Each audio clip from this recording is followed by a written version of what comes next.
momentito, por favor. Una pregunta. De repente ustedes tienen también su horario. ¿Hoy nos toca 1 hora o 2 horas? Hoy. ¿Tienen su horario ustedes ahí? 50 minutos, profesor. 50 minutos. Ok. Y otra pregunta. ¿Qué otro día nos toca filosofía también? ¿Tienen el horario ahí?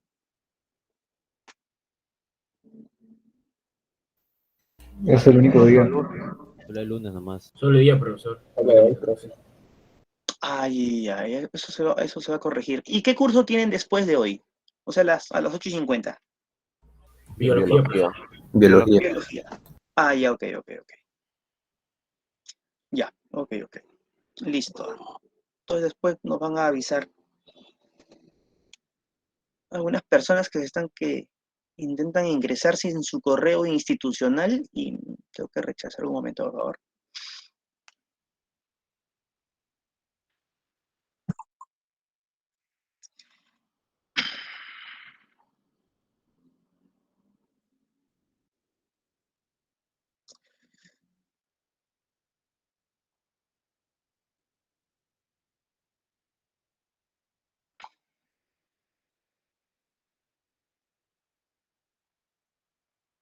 Un momentito. Listo, voy a compartir pantalla. Un momento, por favor.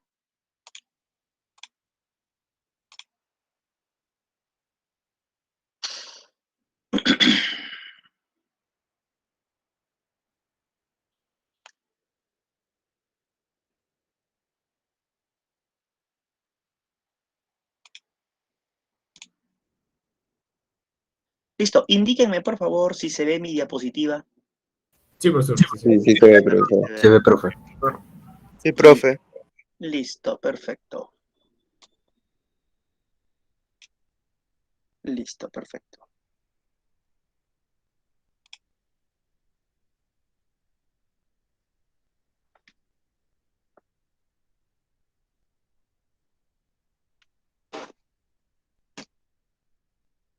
Listo, entonces comencemos rápidamente. Bien, buenos días, mi nombre es Danilo Hernández. Hoy nos toca abordar el curso de filosofía y con este nos veremos durante las próximas 16 semanas. Hoy el tema 1 que nos toca abordar es el de la introducción a la filosofía.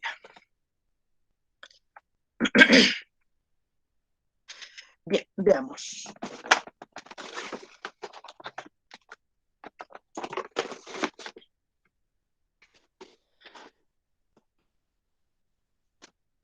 ¿Dónde se origina la filosofía? En la antigua Grecia, ¿no? En la antigua Grecia. En el siglo 7, 6 antes de Cristo aproximadamente, es decir, hace 2600 años más o menos.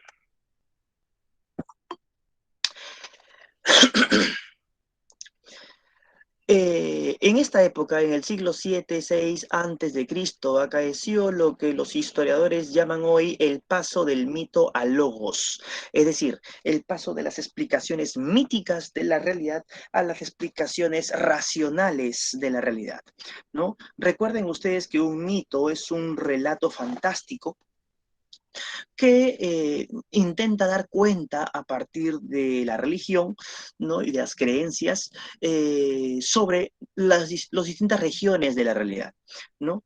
Todas las culturas han tenido mitos, ¿no? Pero solamente en Grecia acaeció hace 2600 años una explicación alternativa, una explicación diferente, que ya no tiene que ver con la religión, con la fe, con la creencia, con la tradición, sino con la razón. Recuerden que en griego razón significa logos, ¿no? Se dice logos, ¿no? La palabra logos ha sido, digamos, heredada, ¿no? Por los idiomas posteriores, cuando decimos, por ejemplo, psicología, ¿no? El estudio racional, ¿no? De la psiquis, o cuando decimos biología, ¿no?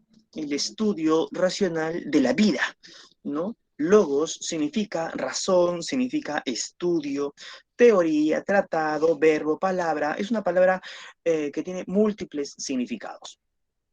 En el siglo 7-6 a.C., pues entonces unos pensadores, que veremos todavía con mayor detenimiento en la próxima clase, intentarán dar cuenta de la realidad, dejando de lado las creencias místico-religiosas y usando básicamente su razón. Una cosa importante que acaeció también en esta época, ¿no? Es el hecho de que las personas de esta antigua Grecia gozaban de tiempo libre, ¿no? El llamado ocio, ¿no? El ocio es el tiempo libre que uno usa para cosas fructíferas, por ejemplo, para leer, por ejemplo, para viajar y conocer, por ejemplo, para conversar, para dialogar, para discutir, ¿no? Para debatir, ¿no? Para meditar, ¿no? Ese es el ocio, muy distinto a la ociosidad, ¿no? La ociosidad, ¿no? Es el tiempo libre que uno desperdicia en cosas banales, ¿no? Los griegos, ¿no? Sobre todo aquellos que pertenecían a la aristocracia, poseían ocio, un tiempo libre que lo usaban básicamente para observar la naturaleza, observar la realidad, meditar sobre ella, intentar dar cuenta de ella, simplemente con el hecho de conocer, nada más, ¿no? No tenían otro fin sino tan solo el de conocer, ¿no? Y esto fue posible gracias a ese tiempo libre.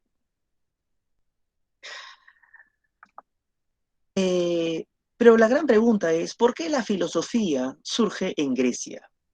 ¿Por qué en el siglo 7-6 a.C.? ¿No? ¿Qué acaeció en esta época? ¿Qué condiciones hubo? ¿No? ¿Qué factores confluyeron para que la filosofía y la ciencia, porque cuando hablamos de filosofía hablamos de ciencia en esta época, prácticamente es lo mismo, ¿no? ¿Qué factores confluyeron, qué condiciones se dieron para que acaezca esta disciplina aquí en la antigua Grecia y no en otra cultura, ¿no? Aquí en el siglo 7-6 a.C. y no antes sino después. Bueno, la ubicación geográfica. Los griegos vivieron en una zona un tanto agreste y de poca producción agrícola, lo que los empujó a vivir cerca al mar, con el fin de poder desarrollar una ingeniería náutica que les permita comercializar sus productos con otros pueblos y con otras culturas vía marítima. Por supuesto que cuando se hace un intercambio comercial, también se logra un intercambio cultural, porque los antiguos griegos, como cualquier otra cultura, cuando viajaban a otros pueblos, no es que llegaban al pueblo, intercambiaban y vendían sus productos y se iban a su casa y en la tarde y noche estaban con su familia. No, ¿no? En realidad hacían grandes viajes por semanas y a veces meses y se quedaban pues conviviendo e intercambiando, no solamente comercialmente, sino culturalmente. De pronto aprendían otros idiomas, conocían otras tradiciones y costumbres, otras religiosidades, otros sistemas políticos, otra forma de moralidad, etcétera. Otra forma de entender la realidad. Y los griegos tenían la particularidad de que tenían una mente bastante abierta, justamente porque ellos, en la mayoría de las ciudades griegas, practicaban lo que se conoce hoy como democracia esclavista. Una democracia esclavista se entiende como un sistema en donde el poder emana del pueblo, una democracia emana del pueblo, pero este pueblo, para que pueda detentar, ¿no?, dicho poder, necesita estar presente en los debates públicos, ¿no?, en la confrontación de ideas, y para eso necesitan tiempo libre, el llamado ocio, ¿no? Y si tienen tiempo libre es porque otros trabajan para ellos. ¿Quiénes son esos otros? Los esclavos, ¿no? Era una democracia en donde los hombres libres, ¿no?, discutían, ¿no?, las leyes del Estado, pero para poder discutir tenían necesidad de esclavos que trabajen para ellos, ¿no? Entonces, esto hizo posible también pues que el debate, la reflexión, la filosofía y la ciencia surjan en Grecia. Además, los griegos tenían una religión bastante libre. No había un libro sagrado, no había una persona que detente la sabiduría mística, ¿no? Era una religión bastante tolerante con otras religiones y con otros dioses, si gustas, ¿no? Y eso supuso, pues, que los propios mitos religiosos griegos entraran en crisis, ¿no? Porque si una persona que tiene sus mitos griegos y de pronto viaja a otros lugares y conoce otros mitos, otra forma de entender místicamente a los dioses y a la realidad, entonces, y si le satisface esas otras explicaciones, entonces los mitos de su propia cultura, en este caso los mitos griegos, entran en crisis, ¿no? Entonces, todo esto y otras cosas más, por cierto, pero aquí creo que basta y sobra para entender los factores que hicieron posible la filosofía, todo esto, ¿no? Permitió que las explicaciones racionales den paso paulatinamente a lo que antes había sido los mitos. Y bueno, una tercera condición que básicamente pertenece a la propia naturaleza humana, una condición subjetiva, que tiene que ver con la capacidad de asombro que todos los seres humanos poseemos. Asombrarse significa admirarse por aquello que no es recurrente, por aquello que no es obvio, por aquello que no suele suceder o que tal vez nunca ha sucedido, ¿no? Por ejemplo, si tú ves que alguien está en la calle, vamos a suponer, ¿no? Y empieza a levitar, vamos a suponer, ¿no? Entonces uno se asombra, ¿no? Se asombra. Y el asombro implica que se formulen ciertas preguntas, ¿no? ¿Cómo es que está levitando? ¿No? ¿Qué hace que levite esa persona cuando lo usual es pues que no levite, ¿no? Entonces, y esas preguntas implican o predisponen a formular ciertas respuestas, ciertas hipótesis que den respuesta al hecho que estamos observando, ¿no? Entonces, cuando uno se asombra por algo, ¿no? No solamente se predispone a preguntar, sino también, y sobre todo, se predispone a responder. Ahora bien, los griegos no se asombraban precisamente, ¿no? Por aquello que es inusual, sino empezaron a asombrarse, ¿no? Por aquello que es usual, más bien, ¿no? Por ejemplo, ¿no? Si yo suelto una piedra, ¿por qué la piedra cae? ¿Por qué se dirige hacia una dirección? ¿Por qué no se queda ahí en el aire donde yo la he dejado? ¿No? ¿Por qué no sube como hace el humo? ¿Por qué no se va a los costados? ¿No? ¿Por qué tiene que dirigirse hacia una dirección? Lo que llamamos abajo, ¿no? ¿Por qué? ¿No? Hoy podemos dar una respuesta rápida a partir de los trabajos de Newton y la gravedad y todo lo que tú quieras, y todo lo que tú ya conoces. Pero recuerda que estamos en el siglo 6, 7 antes de Cristo, ¿no? Entonces, los hombres han visto caer piedras una y mil veces, por miles de años. Pero es en la antigua Grecia, básicamente, en donde ciertos hombres empezaron a preguntarse por qué. Ok, la piedra cae, la hemos visto caer muchas veces, pero ¿por qué? ¿Por qué cae? El humo, ¿por qué asciende? ¿Qué son esos puntillos luminosos que están en el cielo y que se ven con claridad en las noches? ¿Por qué el sol sale por oriente y se pone por occidente? ¿Por qué no al revés? ¿Por qué la luna cambia de forma? ¿No? ¿No? Porque a veces pues la luna la vemos como luna llena, o sea, todo redondita, ¿no? Otras veces la vemos, ¿no? Como partida, ¿no? Entonces, lo que hoy llamamos pues cuarto creciente, cuarto menguante, etcétera, ¿no? A veces ni siquiera sale, ¿no? En realidad sí sale, pero está cubierta por las nubes, ¿no?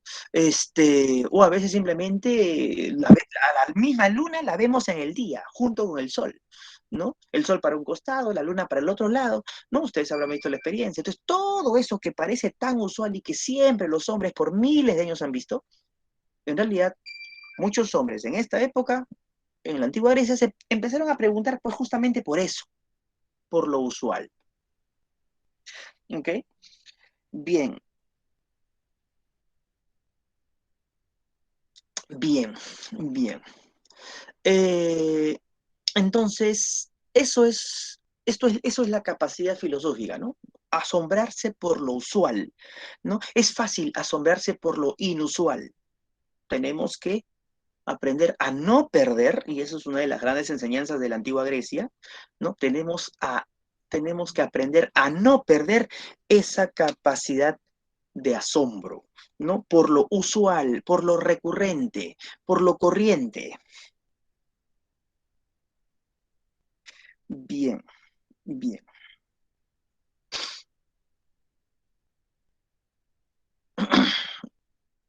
¿Alguna pregunta hasta aquí? ¿Algo que no se haya entendido? Todo entendido, profesor. Todo claro, profesor. Todo está bien. Listo.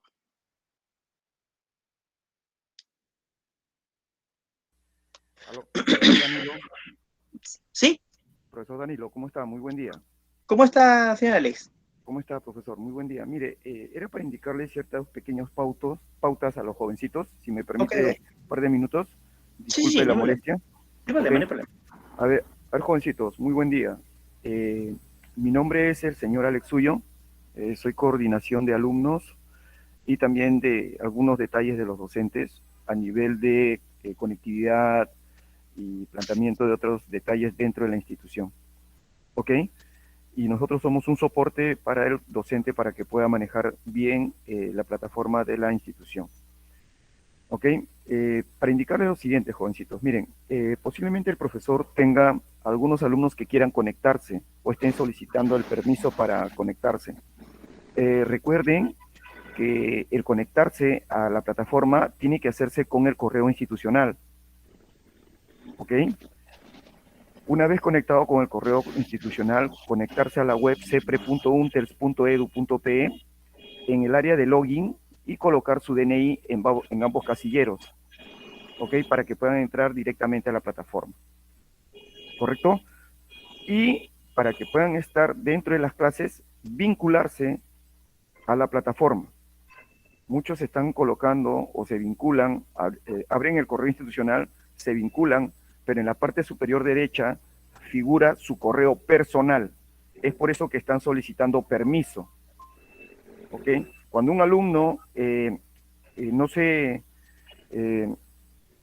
conecta directamente, indica deseo unirme, no solicitar unirse. El alumno del CEPRE se une directamente, no solicita unirse, por favor. Y lo principal para mí es, por favor, el uso del chat que ustedes tengan en la plataforma es de uso netamente del centro preuniversitario. En este caso, por favor, evitar estar compartiendo links que no vienen al caso dentro del CEPRE. Por favor, ya anteriormente creo que había una sanción hacia ciertos alumnos que han estado compartiendo links, ¿ok? Es para que ustedes entablen una conversación fluida con el docente. El docente puede ordenar abrir los audios o ordenar también apagarlos. Por favor, sigan las indicaciones del docente en clase. ¿Ok? Por favor. Cualquier otra situación, anoten mi correo, por favor. Me envían a suyo@untels.edu.pe o al de mi compañero jromaní@untels.edu.pe. También, si desean comunicarse especialmente por WhatsApp, de esos 3 números que figuran, el mío es el terminal 228, por WhatsApp de preferencia. Como pueden darse cuenta y escuchar, está sonando el teléfono y estoy hablando con ustedes. Y no puedo hacer las dos cosas a la vez. Y tengo unas 6 o 7 personas aquí fuera de la oficina esperando información del CEPRE. Entonces, yo no puedo hacer 3, 4 o 5 cosas a la vez, o otro teléfono que está sonando.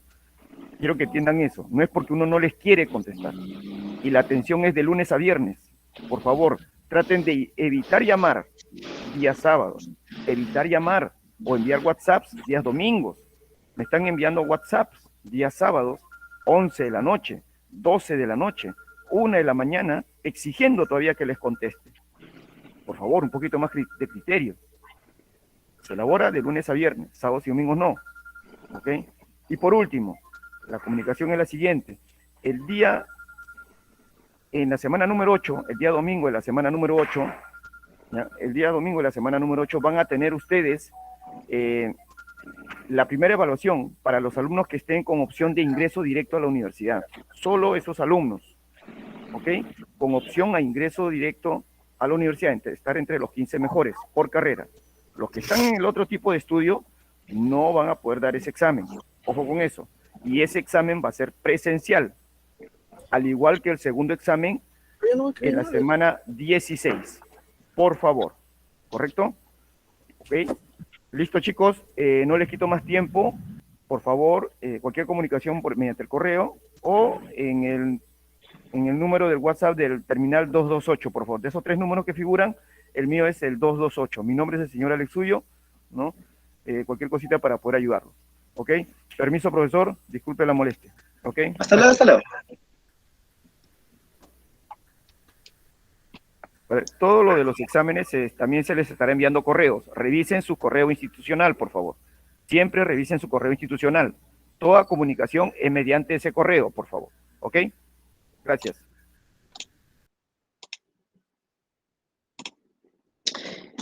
Listo, listo. Entonces, continuamos. Continuamos.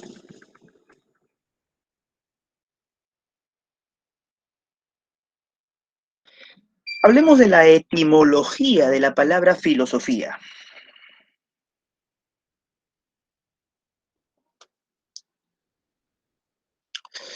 La palabra filosofía proviene de las voces filos, que significa amor, amistad, y sofía, que significa sabiduría, saber. Por lo tanto, etimológicamente hablando, filosofía significa amor a la sabiduría. Pero esa es la etimología, o sea, es decir, lo que significa la palabra filosofía. ¿Qué es realmente la filosofía? Bueno, usualmente se dice que es la disciplina que estudia los temas más generales. Temas como la realidad, la existencia, el bien, el conocimiento, la muerte, Dios, la belleza, el arte, la ciencia, el tiempo, la verdad, la política, razonamiento, la religión, el hombre, valores, el ser, entre otros. La nada, entre otros. Son conceptos generales. Y muchos de estos conceptos nosotros las vamos a estudiar más adelante ya de la mano de cada filósofo. Pero decir que la filosofía es la disciplina que estudia los temas más generales no es decir mucho tampoco, ¿no? En realidad, definir filosofía ya es un problema para la propia filosofía. Es decir, no hay una única definición de filosofía. A lo largo de la historia, los grandes filósofos han intentado dar cuenta de lo que es la disciplina en la que se dedican. Por ejemplo, Aristóteles en el siglo IV a.C. decía que la filosofía es la ciencia de los primeros principios y primeras causas de las cosas. Tomás de Aquino en el siglo XIII decía que la filosofía es la sierva de la teología. Es decir, sirve a la religión, ¿no? Que la razón se supedita a la fe. Esa es la visión de Tomás de Aquino. En el siglo XVIII, un autor como Kant decía que la filosofía es un conocimiento crítico que analiza los límites de la razón.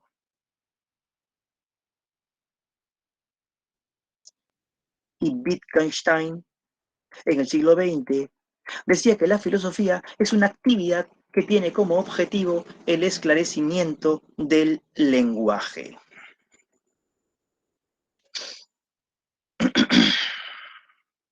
Bien. Como ustedes se podrán percatar, pues, ni los propios filósofos se ponen de acuerdo en torno a lo que es este saber. Sin embargo, eso no desacredita a la filosofía, por el contrario, la nutre, la hace más rica en conceptos, ¿no? Porque no nos quedamos con una sola definición de un filósofo en particular que tuvo su propia filosofía, sino que abre la mente incluso para la definición de esta disciplina, ¿no? Y nos hace percatar con claridad de que la razón, ¿no?, que es uno de los instrumentos poderosos de la filosofía, no puede permitir, no nos permite dar una definición clara de esta, ¿no? Bien.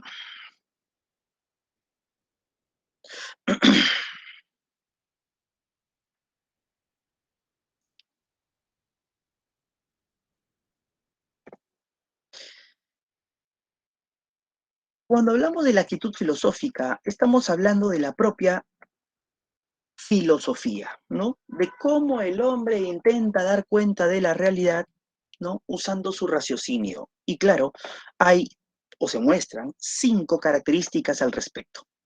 Decimos que la filosofía es totalizadora, en el sentido de que intenta dar cuenta de toda la realidad en su conjunto.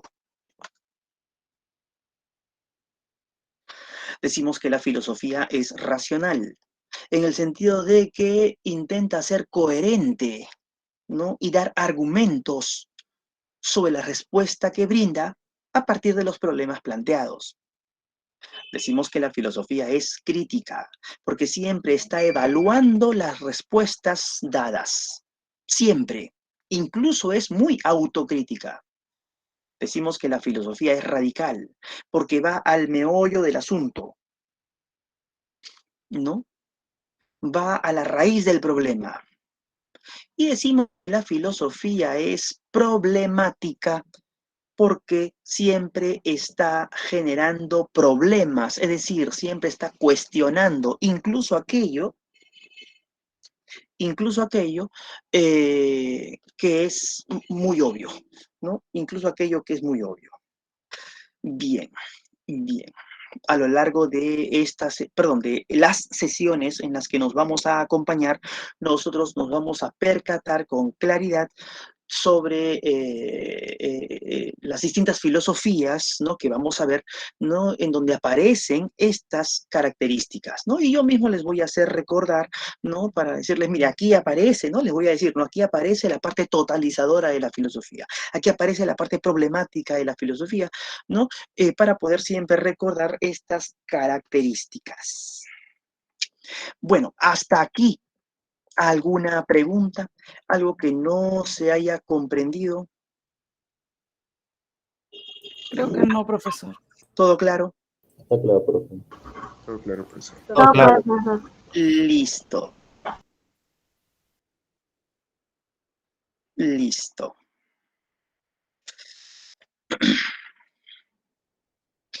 Ah, listo. Bien. Vamos a ver un momentito, por favor.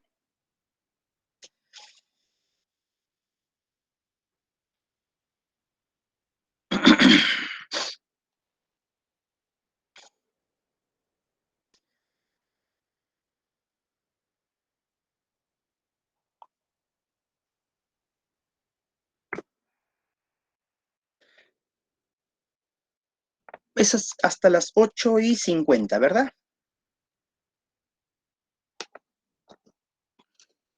La clase. Sí, profesor. Listo. Estaba confundiendo, pensé que hasta las 8:40.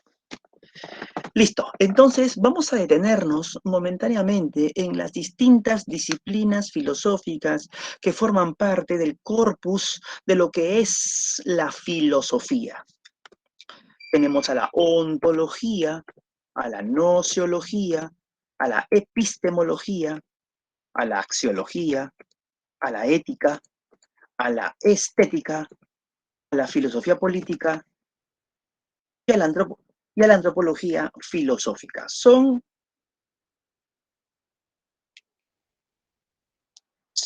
las disciplinas que abordan temas generales, ¿no? La ontología, por ejemplo, de la palabra griega onto, significa ente, y ente es todo aquello que hay, toda cosa existente, ¿no? Todo lo que es, ¿no? Así una taza es un ente, una guitarra es un ente, una silla es un ente, ¿no? Y la palabra logos, que como ya expliqué hace un momento, tiene muchas acepciones, ¿no? Y entre ellas está el de ser teoría y estudio, ¿no?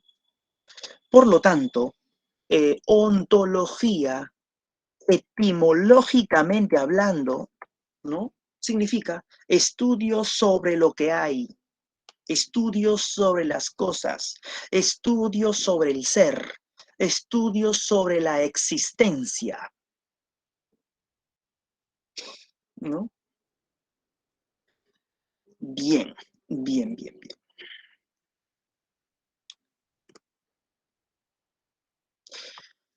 Tenemos ahora a la gnoseología, ¿no?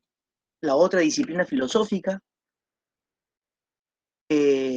construida esta palabra a partir de las voces gnosis, que significa conocimiento, y logos, que significa teoría. Por lo tanto, ¿no? Teoría, estudio. Por lo tanto, gnoseología significa, etimológicamente hablando, teoría sobre el conocimiento, ¿no? La gnoseología es la disciplina filosófica que se pregunta sobre las características del conocimiento, qué es propiamente el conocimiento, en qué se diferencia el conocimiento de la creencia y de la opinión. ¿Es la creencia realmente un tipo de conocimiento? ¿No? ¿Cuáles son los factores que hacen que un enunciado sea un conocimiento? ¿No? Porque no todo lo que decimos es conocimiento, ¿no? Por ejemplo, ¿no? Si yo te digo que la manzana es roja, ese sí puede ser considerado un conocimiento, porque estoy describiendo alguna cualidad de la manzana.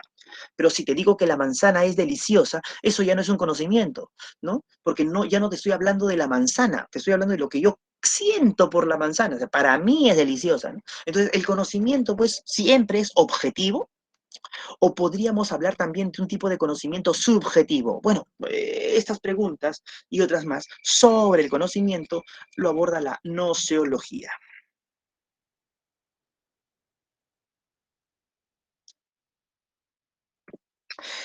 Luego tenemos la epistemología. La epistemología, ¿no? De la voz griega episteme, que significa ciencia o conocimiento cierto, ¿no? Y logos, que ya ustedes saben significa teoría, tratado, estudio. Por lo tanto, la epistemología es la teoría sobre la ciencia, el estudio sobre el conocimiento científico. La epistemología,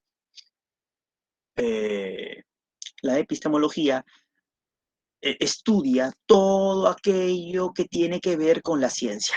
El método científico, los conceptos de ley científica, teoría científica, hipótesis científica, ¿no? La relación entre la tecnología y la ciencia, ¿no? ¿Qué hace que un conocimiento sea conocimiento científico, ¿no? Porque no todo conocimiento, no todo lo que llamamos conocimiento es conocimiento científico, ¿no? ¿No? ¿Cómo se muestra el conocimiento científico? ¿Cómo reconocemos un conocimiento científico? ¿Cómo se fundamenta un conocimiento científico? ¿No? ¿Por qué es un conocimiento científico? ¿No? Entre otras, ¿no? Todo eso lo vemos en epistemología. Luego tenemos a la axiología, ¿no? La axiología. La axiología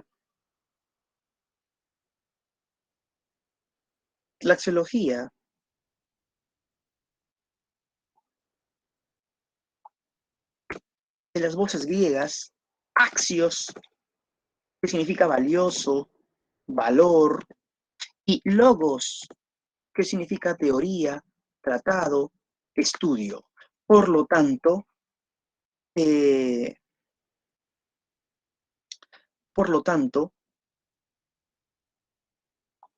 etimológicamente hablando, axiología significa estudio sobre los valores, teoría sobre los valores.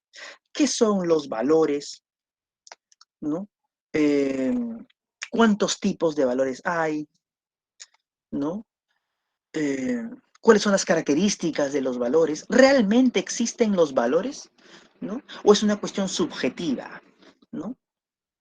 ¿Los valores trascienden la existencia del sujeto? ¿Están más allá del sujeto? ¿Están en los objetos? Cuando yo digo que algo es, qué sé yo, ¿no? Útil, ¿no? La utilidad como valor, ¿existe en ese objeto? o yo lo considero que es útil. Bueno, hay toda una discusión respecto de los valores.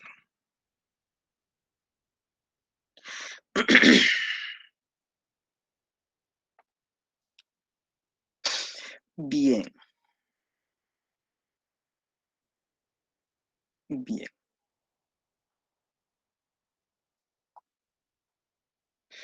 Luego tenemos a la ética. La palabra ética proviene de la voz ethos. Danilo, Sí, Danilo, sí, profesor. ¿Cómo está? La inquietud que tenías, según el horario que tengo, es 1 hora hoy día y hoy día, segunda y tercera hora en el aula 2. ¿La cuál? Perdón. Segunda y tercera hora. O sea, de 8:50 hasta las 11 de la mañana en el aula 2, hoy. Sí, el problema es que yo le había indicado a la señorita Karina, ya hace bastantes días, que ese último horario no podía. El día de hoy. Sí, yo le indiqué. Yo puedo dictar en el aula 2 hasta las 9:40, eso sí podría. Pero después ya no voy a poder. Yo le indiqué en un WhatsApp.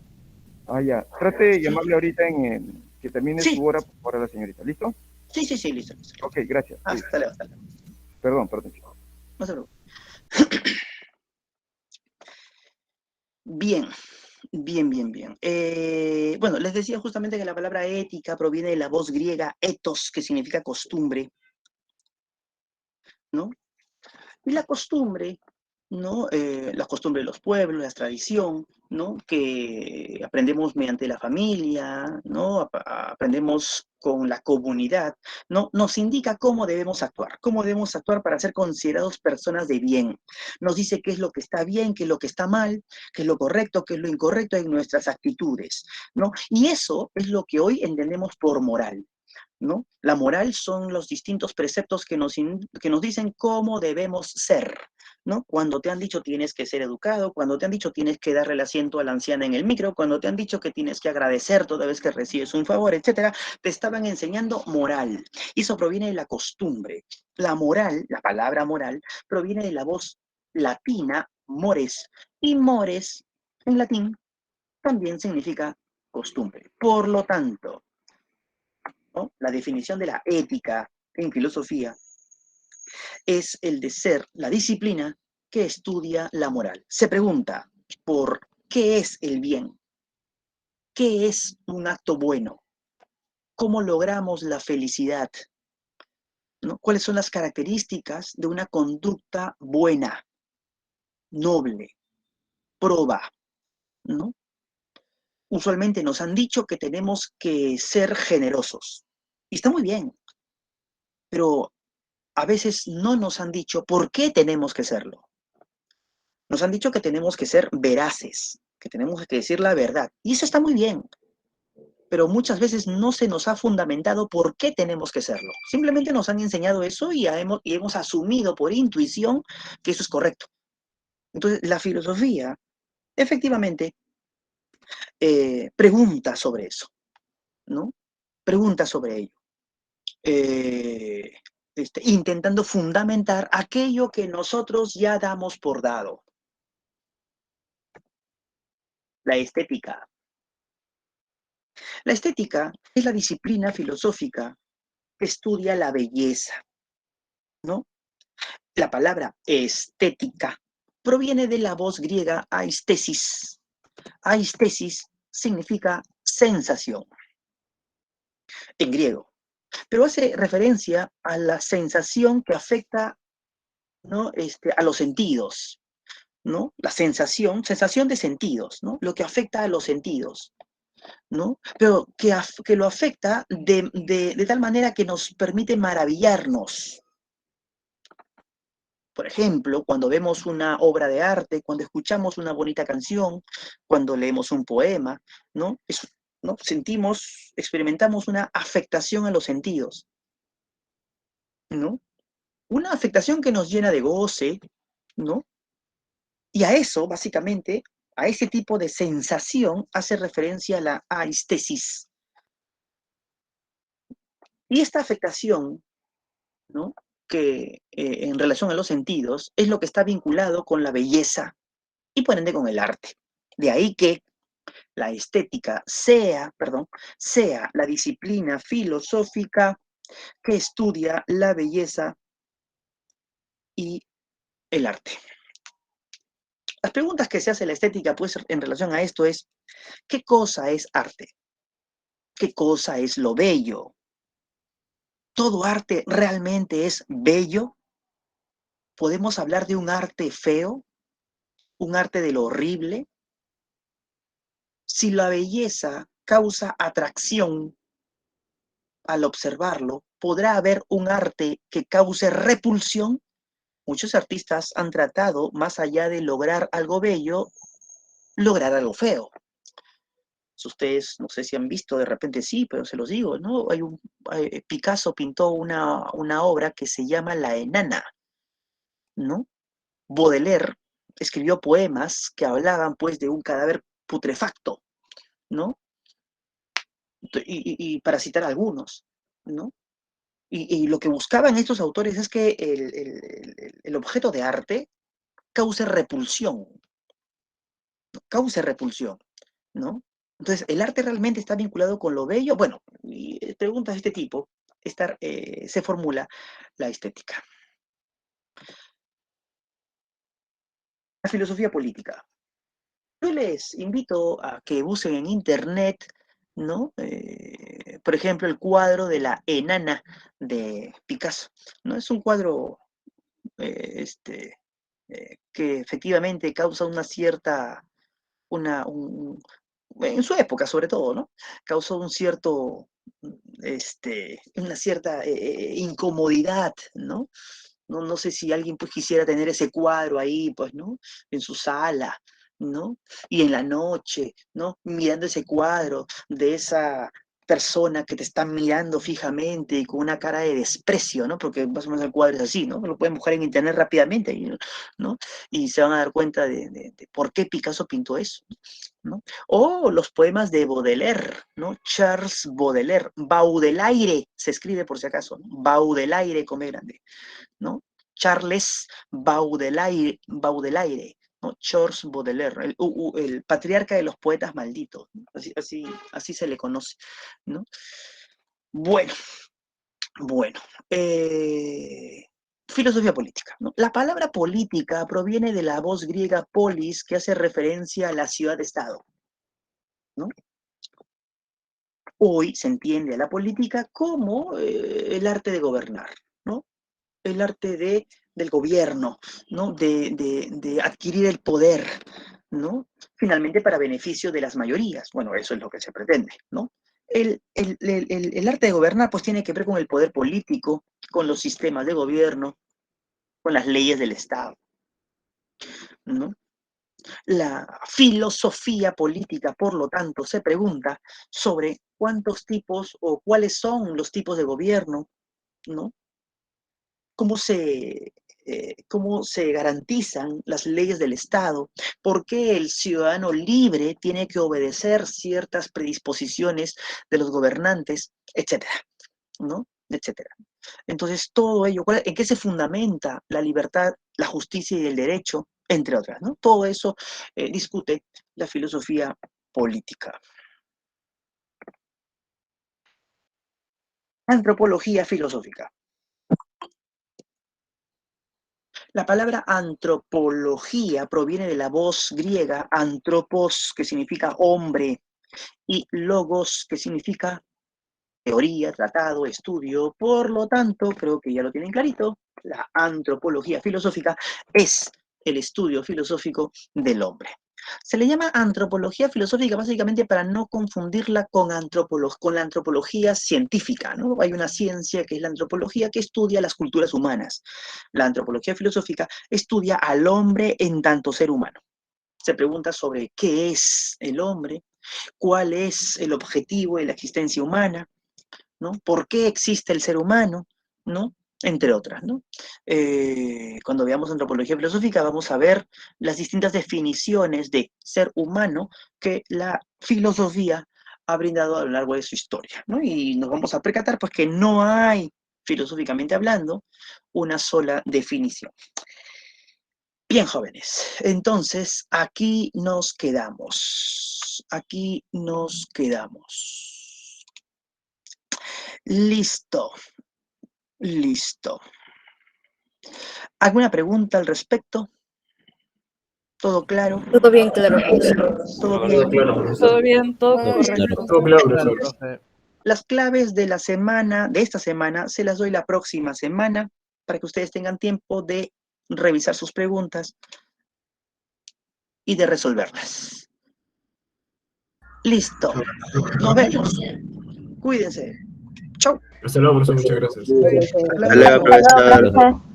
Luego, profesor. Hasta luego. La grabación.